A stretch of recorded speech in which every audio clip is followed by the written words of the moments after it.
प्रकाश सोनेरी, माळोनी गंध मधुर उठण्याचा, करा संकल्प सुंदर जगण्याचा, गाठोनी मुहूर्त दिवाळी सणाचा। हॅलो नमस्कार, मी सुप्रिया आणखी एका नवीन ब्लॉगमध्ये आपलं मनापासून स्वागत करते। तुम्हाला आजचा दिवस सुखाचा, आनंदी आणि आरोग्यदायी जावो। तुम्ही जी काही स्वप्न पाहिली असतील ती सगळी स्वप्न तुमची पूर्ण होत। त्याचबरोबर शुभ सकाळ सर्वांना। सकाळ सकाळची वेळ आहे आणि हा की नाही व्हिडिओ धनत्रयोदशीचा आहे ताईंनो। तुमच्याबरोबर अपलोड करायला ना सगळेच व्हिडिओ खूप लेट झालेला आहे, म्हणजे आता भाऊबीज झालेली आहे। भाऊबीजेच्या दुसऱ्या दिवशीचा हा दिवस आहे आणि आज तुम्हाला ना धनत्रयोदशीचा व्हिडिओ अपलोड होतोय। त्याचं कारण तुम्हाला माहितीच आहे की सासूबाईंची तब्येत बिघडली होती। घरात एकंदरीत दिवाळी सणाचा सगळाच लोड, तर असो तक्रार नाही करत, पण माझी खूप धावपळ झाली आणि आता इथून पुढे की नाही रेग्युलर तुम्हाला व्हिडिओ येणार आहेत। तर सकाळ सकाळची वेळ आहे, म्हणजे पहाटेच मी उठले होते। दिवाळीचा पहिला दिवस आणि सकाळी ना पहाटे दिवे लावण्याची अंगणामध्ये ना जी काही मज्जा असते, जे काही समाधान असतं ना ते वेगळंच असतं। ते आपण म्हणजे सांगूच शकत नाही। इतर दिवशी ना हे सुख आपल्याला उपभोगता येत नाही। जेवढं थोडंफार डेकोरेशन माझं झालेलं होतं तेवढंच मग मी लाईटिंगच्या माळा वगैरे अंधारात पहाटेच्या लावल्या होत्या आणि दिवे वगैरे लावले होते। आत्ता बघा 6 वाजलेले आहे, तुळशीला पाणी वगैरे घातलं आणि लगेच देवपूजेला बसले होते मी। तर माझं ना झाडून लोटून हे घरातली सगळी क्लिनिंगची कामं आटोपली आणि आज ना सकाळी पूजा मांडून घेतलेली आहे। खरं तर धनत्रयोदशीची पूजा की नाही संध्याकाळी मांडतात, पण मला ना आज दिवाळीला सुरुवात म्हणजे दिवाळी फराळाला सुरुवात करायची होती आणि दोन्ही टायमाचा स्वयंपाक, लोटून झाडून भांडी ही सगळ्याच गोष्टी आपल्याला मॅनेज करायच्या असतात ना, आणि मग पूजा मांडायला संध्याकाळचा उशीर होतो। मग म्हटलं असं न होताना सकाळीच आपण पूजा मांडून घेऊया। तर बघा मी पूजा कशी मांडलेली आहे, तर आपण रोज देवांना स्नान घालतो तसंच मी घातलेलं आहे आणि आज की नाही मी उठणं वगैरे लावलेलं आहे देवांना आणि दुधाने अभिषेक घातलेला आहे। आणि मग बघा आपल्या शेतामध्ये जे काही धान्य पिकतं की नाही ते धान्य मी इथं ना छोट्या माठांमध्ये छोट्या गडव्यामध्ये भरून ठेवलेलं आहे। मातीचे गडवे मिळतात बाजारामध्ये, त्यामध्ये तर ना आपल्या रानातली ज्वारी आहे, भुईमुगाच्या शेंगा आहेत, धने पण आपल्या शेतातले आहेत बरं का। फक्त गहू आम्ही विकत आणतो आणि जे काही हे कडधान्य आहे, हरभऱ्याची डाळ, तांदूळ, हे तर आपण शिदा देताना वापरतो, म्हणजे हे पण धान्य पुजलेच गेले पाहिजे। आणि हे तांदूळ तर आपल्याला पूजेमध्ये खूप उपयोगाला येतात आणि आपण वापरतो कलशासाठी, कलश स्थापन करण्यासाठी अक्षदा म्हणून वापरतो, तर ते पण धान्य मी ठेवलेलं आहे। त्यानंतर मूग, हरभरे हे सगळं आपल्याला आजच्या दिवशी पूजायचं आहे। त्यानंतर तुमच्याकडे धन्वंतराची मूर्ती किंवा फोटो असेल, तर मूर्ती असेल तर स्वच्छ कापडाने पुसून घ्या, कोरड्या कापडाने। फोटो असेल तर थोडंसं ओलं करायचं कापडाने पुसून घ्यायचं। त्यानंतर मग तिथं अक्षदा ठेवायच्या आहे आसनावर आणि मग धन्वंतर देवाचा फोटो आपण देवघरामध्ये स्थापन करतो। त्यानंतर त्यांना अष्टगंध लावायचा आहे, नमस्कार करायचा आहे, फूल व्हायचं आहे। ओम नमो भगवते वासुदेवाय धन्वंतराय अमृतकलशहस्ताय सर्वमय विनाशाय त्रैलोक्यनाथाय महाविष्णवे स्वाहा असा मंत्र म्हणायचा आहे। प्रार्थना करायची आहे सगळ्यांचं आरोग्य नीट असू दे, सगळ्यांना निरोगी आयुष्य लाभू दे, ही प्रार्थना करायची आहे। तर माझी सकाळीच ही देवपूजा झाली होती। आता एवढा अवघड जर मंत्र तुम्हाला नाही ना आला तर काय करायचं, ओम श्री धन्वंतराय नमः एवढंच म्हणायचं। तर असो, आता इथे ना फोटोवर खाली मंत्र लिहिला होता ना, तर तोच वाचत ना मी पूजा मांडलेली आहे। तर असं तर चला, चहा वगैरे झाला माझा आणि सकाळी माझं हे आवडीचं काम आहे बरं का। देवपूजा झाली ना की पहिला चहा घ्यायचा, तर चहा पिला की नाही एक वेगळीच एनर्जी येते बघा स्वतःमध्ये काम करण्यासाठी। तर म्हटलं चला आता ना देवपूजा वगैरे झाली, सगळी कामं जी आहे ना संध्याकाळी खरं तर मांडायची असते आज देवपूजा, पण आता सकाळी आज मांडून घेतली आणि देवपूजा झाली। दिवे वगैरे पहाटेचे छान लावले होते। खरं तर ना दिवे पहाटेचे लावले ना तर दिवाळी असल्यासारखी वाटते। तर आणि मग लगेच चेंज केलं। एवढा मोठा तो साडीचा ड्रेस आहे ना की म्हणजे इकडं तिकडं जाता येतं असं कुठेतरी तो अडकतो, कुठेतरी त्या दिव्याला लागू शकतो, म्हणून मग तो चेंज केला. आधी आपलं साधी कुर्ती घातली, कारण आज खूप सारी कामं आहे आणि खूप सारी दिवाळीची रेसिपी करायची आहे. तर म्हटलं चला सगळ्यात आधी ना स्वयंपाक करून घेऊया, आणि जेवण वगैरे पोट भरलं ना की मग काम करायला सुचतं. आणि किराणा माल हे सगळं असं आणून इथं पडलंय, तर ते पण काढायचं आहे आणि हे करायचं आहे. आज काहीही झालं तरी ना, आज रव्याचे लाडू होईल तितका फराळ आजच मी करणार आहे. त्याच्या रेसिपीज कदाचित तुम्हाला मी आज या व्हिडिओमध्ये एकच शेअर करेन, कारण सगळ्या रेसिपीज शेअर केल्या ना तर व्हिडिओ खूप मोठा होईल. मग दुसऱ्या दिवशी एक, तिसऱ्या दिवशी एक, अशी सेपरेट शेअर करत जाईन. तर खरं तर खूप आधी रेसिपी शेअर करायला पाहिजे होत्या, पण सध्याची परिस्थिती तुम्हाला तर माहिती आहे की सासूबाई हॉस्पिटलमध्ये होत्या, आणि त्यानंतर त्यांना डिस्चार्ज मिळाल्यानंतर मग नाश्ता हे सगळं व्यवस्थित करावं लागतं, असं आहे. तर आज ना वांग करणार आहे बघा. तर मस्त असा मसाला घेतलाय, लाल तिखट, मीठ, हळद, कोथिंबीर, शेंगदाण्याचा कूट, हे सगळं. तर बॅक कॅमेरा तुम्हाला दाखवते. आणि आज मस्तपैकी वांग्याचं कालवण करणार आहे. हे सगळं मिक्स करायचं हे असं, आणि डायरेक्ट वांगी भरायची आणि तेलात फोडणीला घालायची. एवढी साधी सोपी रेसिपी. तर चला व्लॉग कंटिन्यू करा, रेसिपीज मी तुमच्याबरोबर शेअर करते. तर आता ना इथं तुम्हाला माहिती आहे मी भरली वांग्याची रेसिपी शेअर केली होती. तर बघा, लाल तिखट, हळद, मीठ, कांदा आणि कोथिंबीर आणि शेंगदाण्याचा कूट एवढंच घ्यायचं. सगळं एकत्र कालवायचं, मिक्स करायचं. ते कुकरमध्ये तेल ओतलं आणि लगेचच इकडं वांगी भरून कुकरला फोडणीला दिलेली आहेत. 1-2 शिट्ट्या काढायचं, झालं आपलं वांग्याचं कालवण.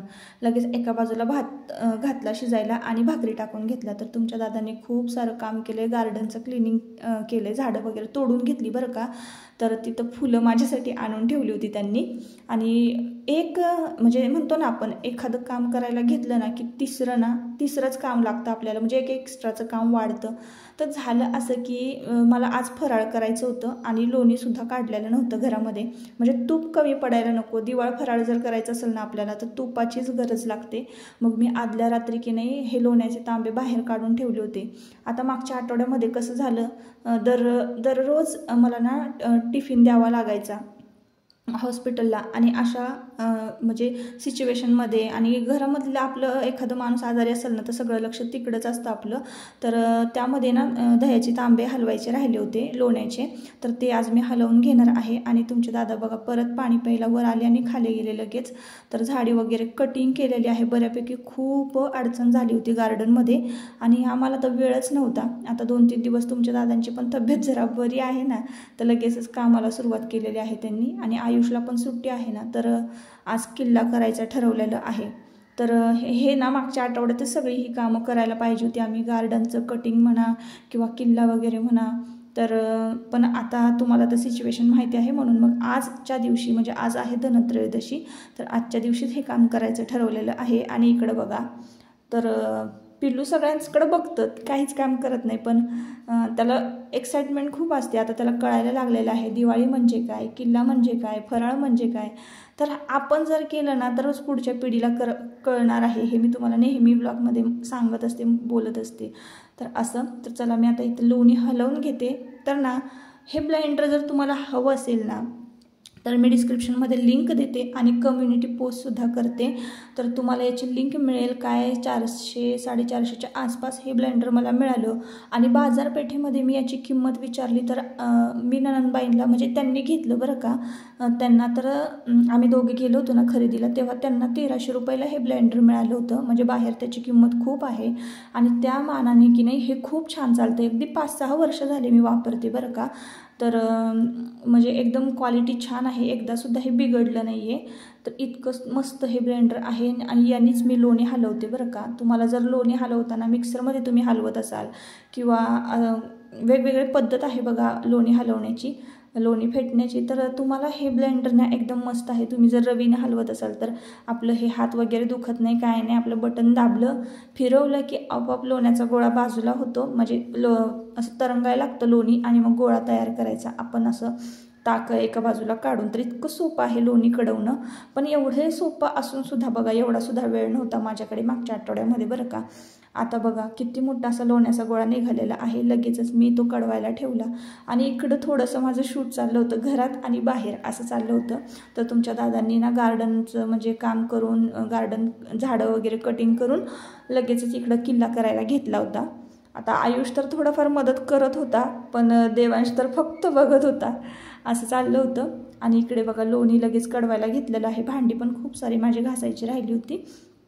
आणि चला मग म्हटलं गिरण वगैरे लावली होती. तर मागचा ब्लॉग तुम्ही पाहिला असाल, वसुबारसचा ब्लॉग मी तुमच्याबरोबर शेअर केला. तर त्या ना ब्लॉगमध्ये बघा मी डाळ वाळवली होती, तर हरभऱ्याची डाळ. तर आता ती ना मी गिरणीला लावून दिलेली आहे. म्हणजे आपल्याला ना चण्याचं पीठ लागतंच, लाडू करायचे असतील, बेसन लाडू, शेव लाडू करायचे असतील तर आपल्याला चण्याचं पीठ लागतंच. तर मी ना विकत नाही आणत पीठ खूप महाग आहे बरं का.